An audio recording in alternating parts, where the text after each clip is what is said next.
क्या आपने नोटिस किया है कि रिटेल मार्केट में कस्टमर्स बिल्कुल कम होते जा रहे हैं। शोरूम्स तो बिल्कुल खाली पड़े रहते हैं क्योंकि ब्लिंकिट, अमेज़न और स्विगी से सब कुछ तो घर पे आ जाता है। अब बेचारे सब्जी वाले, किराना वाले इन लोगों से कम्पीट तो कर पा नहीं रहे हैं, बल्कि आज अपनी लाइफ के लिए कुछ लोग तो स्ट्रगल कर रहे हैं।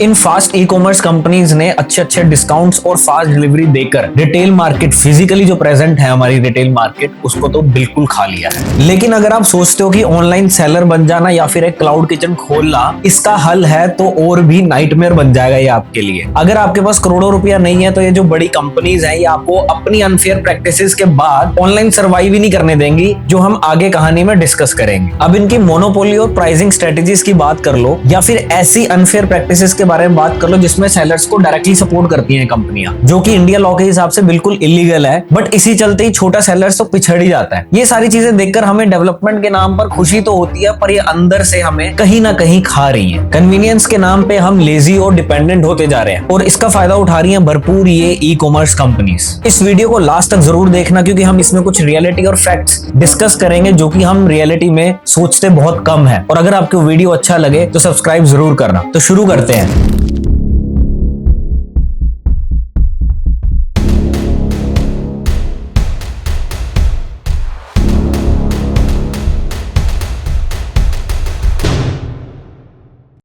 तो शुरू करते हैं कि कैसे ये ई कॉमर्स कंपनीज मार्केट में फिजिकल रिटेलर्स को खाते जा रही है। प्राइसिंग कंपटीशन तो मार्केट में शुरू से ही चलता आ रहा है। जो ये स्मॉल क्लास या मिडिल क्लास वेंडर्स हैं वो तो 10 मिनट गारंटी वाली जो डिलीवरी है इसको तो कम्पीट कर ही नहीं पा रहे हैं। और इकोनॉमिक टाइम के आर्टिकल में लिखा जाता है कि जो ये किराना स्टोर्स है इनका सेल 46% से गिर चुका है और 48% से ये fast e commerce companies grow कर रही है। एक तरफ तो है 10 मिनट की गारंटी डिलीवरी और अच्छे से अच्छे प्राइसेस, और दूसरी तरफ है ये जो फिजिकल वेंडर्स हैं इनसे अपना रेंट भी नहीं भरा जा रहा है। फास्ट ई कॉमर्स ने सिर्फ मार्केट में रिटेलर्स को कंपटीशन नहीं दिया है, उन्होंने तो इसकी एग्जिस्टेंस को ही चैलेंज कर दिया है। पहले रिटेलर्स हमारे निजी जीवन का एक मेन हिस्सा होते थे। वो सब्जी वाला जो सुबह मंडी में जाके फ्रेश सब्जियां लाता था, या फिर वो शू सेलर जो हमारी फिटिंग के साइज के हमें सामने शूज ऐसे घुमा के दिखाता था, या फिर कह लो वो मिठाई वाला जो कि फेस्टिवल टाइम पे एक्स्ट्रा मिठाइयां बनाता था। ये सारी चीजें धीरे धीरे गायब होती जा रही हैं और हमारी लाइफ में क्रेज आने लगा है वो 10 मिनट की फास्ट डिलीवरी का। और अगर बाकी ई कॉमर्स प्लेटफॉर्म्स की बात करें जैसे कि अमेज़न, फ्लिपकार्ट या मिंत्रा, इन्होंने इलेक्ट्रॉनिक्स और क्लोथिंग मार्केट भी खा ली है। डेवलपमेंट तो हो रही है पर कहीं ना कहीं ये कंपनीज हमें अंदर से खोखला कर रही है। इन ई कॉमर्स कंपनीज का गोल बिल्कुल क्लियर है। पहले तो मार्केट में हैवी इन्वेस्टमेंट करके मार्केट को अच्छे से डोमिनेट कर लो, फिर ऐसे मोनोपोली रूल्स को एस्टेब्लिश कर दो जिससे बाकी लोग कम्पीट ही ना कर पाए। जैसे कि अगर बात करें तो फास्ट ई कॉमर्स का अग्रेसिव डिलीवरी मॉडल, और ऊपर से इनकी प्राइसिंग स्ट्रेटेजी जिसमें फंड्स खुल के फ्लो करवाते हैं और जिसमें मार्केट का बंदा कोई भी इनको कम्पीट नहीं कर पाता क्योंकि उसके पास उतना अफोर्ड करने के लिए इंफ्रास्ट्रक्चर और फंडिंग है ही नहीं। और सोचने वाली बात तो ये है कि जितने भी रूल्स बनाते हैं या फिर प्राइसिंग स्ट्रेटेजीज लगाते हैं वो सिर्फ कस्टमर का अटेंशन पाने के लिए नहीं करते हैं।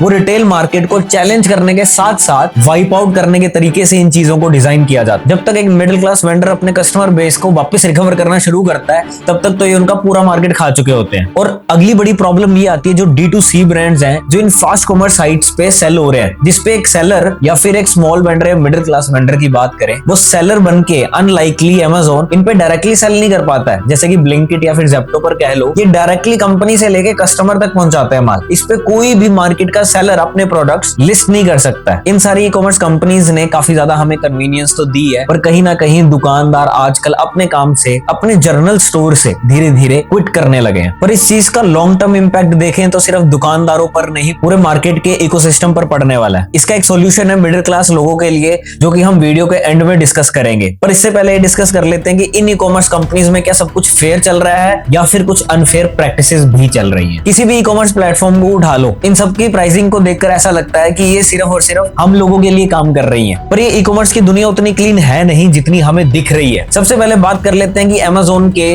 मोनोपोली टैक्टिक्स के बारे में। इंडियन लॉ के मुताबिक अमेज़न अपने प्रोडक्ट्स डायरेक्टली अमेज़न पर नहीं सेल कर सकता क्योंकि वो एक सेलर प्लेटफॉर्म है। पर क्या ये इस लॉ का पालन करता है अमेज़न? शायद नहीं। क्लाउडटेल और अपारियो दो ऐसी कंपनीज हैं जो मार्केट में अमेज़न पर सबसे बड़ा शेयर रखते हैं प्रोडक्ट सेलिंग के अंदर। और इस आर्टिकल के हिसाब से क्लाउडटेल अमेज़न पर जितना भी माल बिकता है उसका 35% रेवेन्यू हैंडल करता है। और इंडियन एक्सप्रेस अपने आर्टिकल में ये लिखता है कि CCI ने अमेज़न पर रेड भी मारी थी। उनका ये कहना था कि अमेज़न डायरेक्टली या इनडायरेक्टली अपने इक्विटी शेयर्स होल्ड करता है अपारी और क्लाउडटेल कंपनी में। और रीयूटर्स के आर्टिकल में ये लिखा गया है कि अमेज़न पर एक इन्वेस्टिगेशन हुई थी जिससे ये पता लगता है कि इन्होंने कुछ सेलर्स को प्रेफरेबली सपोर्ट किया था, जैसे कि क्लाउडटेल को डिस्काउंटेड फीस देना ताकि वो प्रोडक्ट्स को डिस्काउंट पे लगाकर कस्टमर्स को अट्रैक्ट कर सके। एक और बड़ी प्रॉब्लम बताता हूं मैं आपको, इनका ब्रांड अप्रूवल। ये बड़ी बड़ी कंपनीज तो डायरेक्टली रीसेल कर ही सकती हैं ब्रांड को, जो कि एक मिडिल क्लास या फिर एक स्मॉल क्लास वेंडर चाहेगा कि मैं भी अमेजोन पे सेलर बन के प्रोडक्ट सेल कर लूं। पर ये ब्रांड अप्रूवल्स के पूरे डॉक्यूमेंट्स होने के बाद भी एक लूप में फंसा लेते हैं आपको, जिसमें लिखते हैं कि आपको इंटरनल इन्वेस्टिगेशन तो नहीं बता सकते हैं पर आप इस ब्रांड को अमेजोन पर नहीं सेल करते हो। ये भी तब है जब आप अमेजोन को सारे डॉक्यूमेंट्स दे देते हो। ये लूप वाली चीजें कुछ जोमेटो, अमेजोन और ऐसी कई सारी कंपनीज यूज करती हैं। इसके मैं कुछ स्क्रीनशॉट्स लगा देता हूं कि जब मैंने अमेजोन को पूछा कि मेरा रिफंड अब तक आया नहीं है, कि 4 वर्किंग डेज उन्होंने बोले थे और 4 दिन में मेरे अकाउंट में पैसे नहीं आए, तब वो 7 बिजनेस डेज लिखकर मुझे टाटा बाय बाय कर देते हैं। और वो 7 बिजनेस डेज तक आंसर पहुंचने के लिए मैं 3 बार लूप से गुजरा हूं। और अगर हम जोमेटो की बात करें तो आप यहाँ पर देख सकते हो कि मैंने उनसे पूछा है कि वेयर इज माई ऑर्डर, और वो मुझे मेल करने को बोलते हैं जिसका आंसर 72 घंटे के अंदर देंगे वो। और अब बात करते हैं कि फास्ट ई कॉमर्स कैसे गेम खेल रहे हैं हमारे साथ। पहले तो इन्होंने फास्ट डिलीवरी देकर और अच्छे अच्छे प्राइस देकर हमें ब्लिंकिट, जेप्टो ऐसी कंपनीज ने आदी बना लिया है, और धीरे धीरे इनके हाथ में पूरा मार्केट का कंट्रोल आ जाएगा, जिससे ये फिर प्राइसिंग भी अपने हिसाब से कंट्रोल कर पाएंगे। ऐसी कई छोटी दुकानें थी जिन्होंने अपनी छोटी सी इन्वेस्टमेंट करके अपना घर चला लेते थे, पर इन्होंने तो अब सिगरेट के ठेले वाले को भी नहीं छोड़ा। और जैसे कि हमने शुरू में डिस्कस किया था कि ये हर साल कंपाउंडली 48% से ग्रो कर रहे हैं, तो आप सोचो कि अगले 5 साल बाद तो ये पूरे मार्केट का कंट्रोल ले लेंगे। लेकिन जितनी भी ये अग्रेसिव प्राइसिंग स्ट्रेटेजी है, ये तो एक फंडिंग का पार्ट होती है। ये फंडिंग को यूज करके अच्छे अच्छे डिस्काउंटेड प्राइस कस्टमर्स को अट्रैक्ट करने के लिए ले आते हैं। ये सारी बातें हम इसलिए नहीं कर रहे हैं क्योंकि मुझे इन कंपनी से कोई पर्सनली नफरत है, बट इसलिए कर रहे हैं कि ये छोटे दुकानदारों के पास कोई भी अभी एग्जिट पॉइंट नहीं है। अब जहां इतनी सुविधाएं हैं कि 10 मिनट के अंदर आपके पास डिलीवरी आ जाती है, प्राइजेस भी सबसे अच्छे हैं, तो आप मार्केट में किराना स्टोर पे क्यों ही जाओगे। ये पॉइंट जो भी मैंने डिस्कस किए हैं कोई छोटे पॉइंट्स नहीं है। तो इसमें सरकार क्या कर रही है, आपको सरप्राइज लगेगा सुन के कि गवर्नमेंट ने भी इसके लिए एग्जिट पॉइंट बनाया था, जिसका नाम है ONDC। मेरे हिसाब से आधे लोगों ने वो चीज सुनी भी नहीं होगी। इसकी फुल फॉर्म है open network for digital commerce. अब इसको ग्राउंड लेवल पर समझते हैं। गवर्नमेंट ने ये ONDC जैसे इनिशिएटिव इसलिए लॉन्च किए थे ताकि जो छोटे रिटेलर्स या वेंडर्स हैं वो खुद को डिजिटल प्लेटफॉर्म पर ला सके, जिससे ये अमेजोन और फ्लिपकार्ट की जो मोनोपोली है उसके अगेंस्ट काम करेगा और इनको डिजिटली सेल करने का मौका दे। ONDC अभी तक कुछ ही सिटीज को टारगेट कर पाई है, पर अगर मैं सच में एक फैक्ट की बात करूं तो मेरे हिसाब से आधे से ज्यादा व्यापारियों को ये भी नहीं पता है कि इस डिजिटल प्लेटफॉर्म पर सेल कैसे करना है। और दूसरा काम सरकार ये कर रही है कि इनके पीछे CCI और ED